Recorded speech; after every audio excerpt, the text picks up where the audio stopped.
Now we are taking up another example in paired t-test. Paired t-test के अंदर आप लोगों को तीन कंडीशन बताई हैं कि ये कब एप्लीकेबल होगा। नंबर वन, पेयर टी-टेस्ट तब अप्लाई करेंगे आप जब या तो बिफोर और आफ्टर का डेटा गिवन होगा, नंबर वन। नंबर टू, या फिर स्पेसिफाइड होगा that you have to apply paired t-test in the particular problem, और अगर आपको सीधे डिफरेंसेस की वैल्यूज दे रखी हो तो जब भी कभी डिफरेंसेस गिवन होंगे डायरेक्टली तब भी आपको अप्लाई करना है pair t test. So I repeat these three conditions. या तो आपको बिफोर और आफ्टर का डेटा दे रखा होगा, वहां पे अप्लाई करना है आपको पेयर टी-टेस्ट जो कि आप लोगों को पिछले लेक्चर में सिखाया गया था, या फिर स्पेसिफाइड होगा कि यहाँ पर अप्लाई कीजिए use this particular problem by pair t test. और फाइनली अगर कभी डिफरेंसेस दे रखे हो, जैसे कि आपको गिवन है क्वेश्चन नंबर 5 के अंदर on page number 3, page number 3 पर क्वेश्चन नंबर 5 देखिएगा, जहां पर आपको लिखा हुआ है certain stimulus was administered to 10 patients in a hospital and their blood pressure showed the following fluctuations। यहाँ पर कुछ differences दे रखे हैं -2, -3, +5, +1 and so on। तो पेयर टी टेस्ट में वैसे भी हम differences निकालते हैं, और जब हमें differences की values directly given होगी तब आपको अप्लाई करना होता है paired t test, right? Condition clear? तो differences given है, आगे एक और लाइन लिखिए, can it be concluded from the above data that the stimulus results in an increase word आ रहा है, increase in blood pressure test at 5% level of significance। तो increase word के आने से हमें ये पता लग रहा है कि हमें टेबल के अंदर वन टेल्ड वैल्यू में देखना है, right? It's a one sided test और a one tailed test, because यहाँ पर इंक्रीज वर्ड आ रहा है और आपको बताया गया इंक्रीज हो, डिक्रीज हो, लेस, ग्रेटर जैसे कोई भी टर्म्स आए वो शो करते हैं डेटा की वन साइडेडनेस, और उसको आपको टेबल में लोकेट करना है वन टेल्ड पर। तो यहाँ पर इसकी नल हाइपोथेसिस किससे चेक होगी? वन टेल्ड पर, और लेवल कितना दिया है? 5%, राइट? तो पहले तो हम पेयर टी टेस्ट का फॉर्मूला बताते हैं आपको। Now pair t test you will have to apply t is equal to d bar minus 0 then d bar upon standard deviation of difference divided by under root of n। ये तो formula है pair t test का, और उसमें भी जो standard deviation of difference है, ये स्टैंडर्ड डेविएशन ऑफ डिफरेंस कैसे आएगा, इसका भी एक फॉर्मूला है, वो है summation d square minus d bar का whole square into n upon n minus 1, right? So you are going to apply this formula summation d square minus d bar का whole square into n मतलब number of paired observations upon n minus 1। तो पहले तो हम standard deviation of difference निकालेंगे, उसको paired t-test के फॉर्मूले में प्लेस करेंगे, और यहाँ पर डिग्री ऑफ फ्रीडम का फॉर्मूला होता है n minus 1। n minus 1 मतलब number of paired observations minus 1। For example in this case सबसे पहले तो आप काउंट करिएगा कि कुल मिलाकर हमारे पास कितनी वैल्यू हैं। हमारे पास यहाँ पर 3, 6, 10 टोटल 10 वैल्यूज हैं। So we are given all in all 10 values, और सीधे ही आपको d मतलब डिफरेंस की वैल्यू दे रखी है। वो डिफरेंस है -2, -3, देन +5, +1, फिर 0, -2, +4, -3, +5 एंड -4। तो ये आपको डिफरेंसेस की वैल्यूज डायरेक्टली गिवन है, और जब भी डिफरेंसेस वैसे तो आते हैं first sample minus second sample करके, लेकिन यहाँ पर ऑलरेडी आपको डिफरेंस की वैल्यू दे रखी है, जो फर्स्ट में से सेकंड माइनस करके आता है, जो आपको प्रीवियस लेक्चर में बताया था, वो डिफरेंसेस यहाँ पर डायरेक्टली गिवन है। तो ठीक है, आप सबसे पहले d बार की वैल्यू निकालिएगा क्योंकि यहाँ फॉर्मूले में आएगी। अब d बार कैसे आएगा? d बार के लिए इन सारी वैल्यूज का टोटल कर लीजिएगा, डिवाइडेड बाय 10 कर देना, तो -2 और -3, -5 +5 +1 +4 +5 -5 और 5 में से 4 गए, ये आ जाएगा हमारे पास 1। टोटल जो आ रहा है सबसे पहले तो हम निकालेंगे यहाँ पर डी बार के लिए समेशन ऑफ डी, तो समेशन डी आ रहा है हमारे पास 1 +1। जब समेशन डी 1 आ रहा है तो उससे डी बार निकालना ज्यादा मुश्किल तो नहीं है। डी बार कैसे आ जाएगा, डी बार के लिए फॉर्मूला आएगा समेशन डी जितना भी है उसको नंबर ऑफ ऑब्जर्वेशन से डिवाइड कर दीजिएगा, मतलब 1 को डिवाइड किया 10 से, तो हमारे पास ये आ गया 0.1।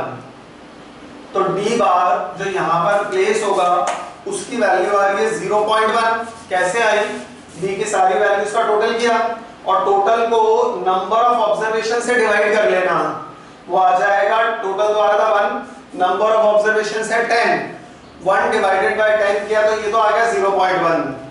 अब d से सीधा निकल जाएगा d स्क्वायर, ये कैसे निकलेगा, -2 का स्क्वायर हो जाएगा 4, -3 का स्क्वायर 9, 5 का स्क्वायर 25, 1 का स्क्वायर हो जाएगा सिंपल 1, 0 का स्क्वायर 0, -2 का स्क्वायर 4, +4 का स्क्वायर 16, -3 का स्क्वायर 9, +5 का स्क्वायर 25 और -4 का स्क्वायर हो जाएगा 16।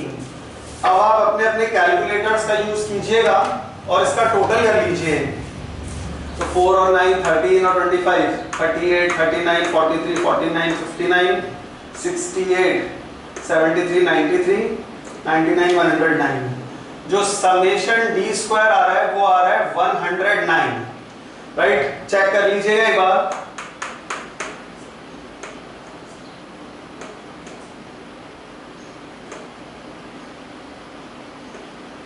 हाँ 109।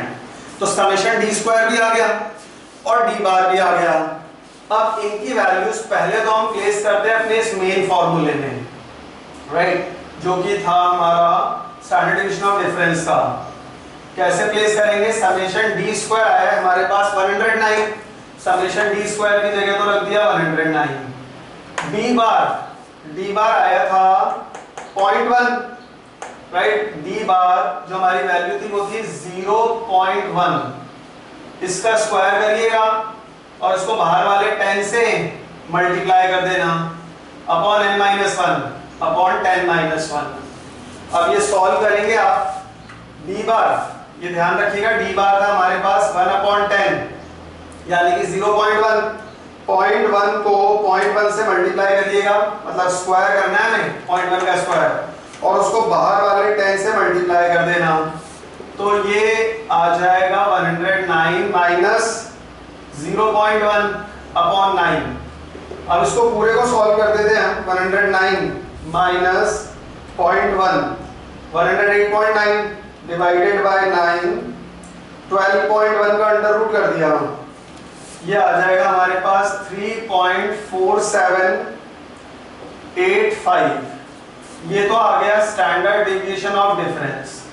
Better is to take up till 3 decimal places, 4 तक ले आप तो 3.4785 आ रहा है क्लियर कट, राइट। तो 109 माइनस 0.1 किया divided by 9, 109 minus 0.1 divided by 9 will give you 12.1 और उसका अंडर रूट किया तो 3.4785 आ गया। अब इसको फर्दर एन यहाँ पर नंबर ऑफ ऑब्जर्वेशंस था, नंबर ऑफ पेयर्ड ऑब्जर्वेशन जो की थी क्वेश्चन के अंदर 10, राइट। तो अब स्टैंडर्ड डेविएशन ऑफ डिफरेंस की वैल्यू यहाँ प्लेस करेंगे हम, उससे हमारे पास t की वैल्यू आ जाएगी।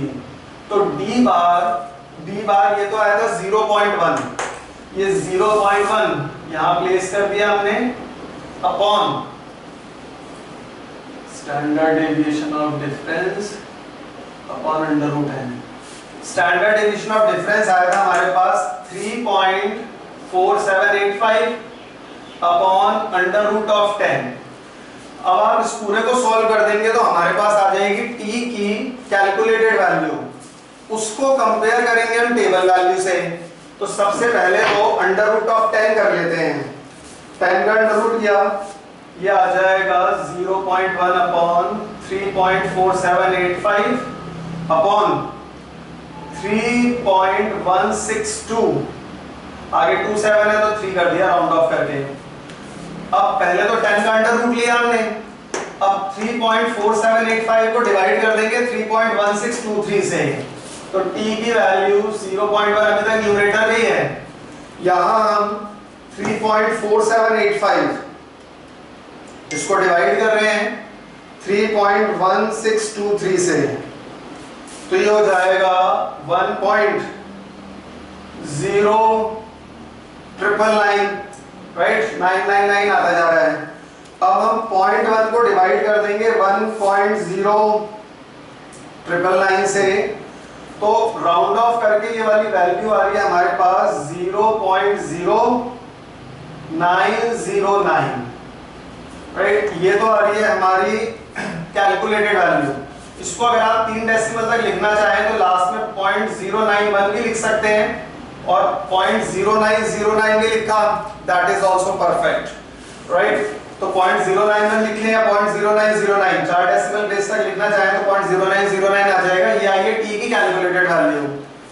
इसको कंपेयर करेंगे हम टी की टेबल वैल्यू से। अब टेबल वैल्यू कैसे आएगी, आपको टी टेस्ट के टेबल में देखना है।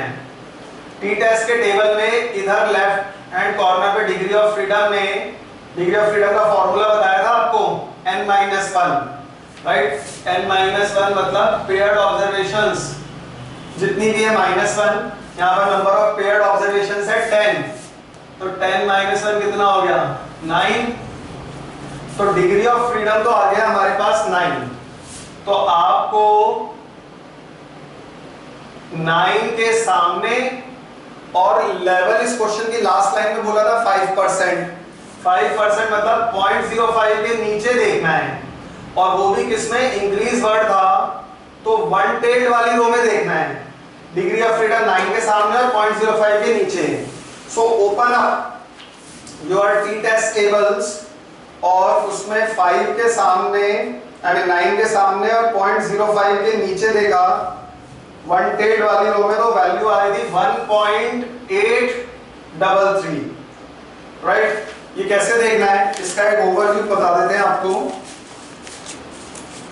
राइट। सी यहां पर 9 के सामने और 0.05 के नीचे, तो ये वैल्यू आ रही होगी 1.833। 1 टेल्ड वाली में देखना है, 1 टेल्ड, ठीक है। 1 टेल्ड वाली में 0.05 5% था, 0.05 के नीचे और 9 के सामने, ये वैल्यू आ जाएगी आपकी 1.833। तो अब कैलकुलेटेड वैल्यू आई थी 0.0909, टेबल वैल्यू आ रही है 1.833, right? So what will happen? Your null hypothesis will be accepted. जब आपकी कैलकुलेटेड वैल्यू कम होगी टेबल वैल्यू से, टेबल वैल्यू देखिए 5% पर, जो भी आपको सिखाया 9 के सामने और 0.05 के नीचे, 1 टेल्ड वाली रो में देखा है, वो वैल्यू आई 1.833।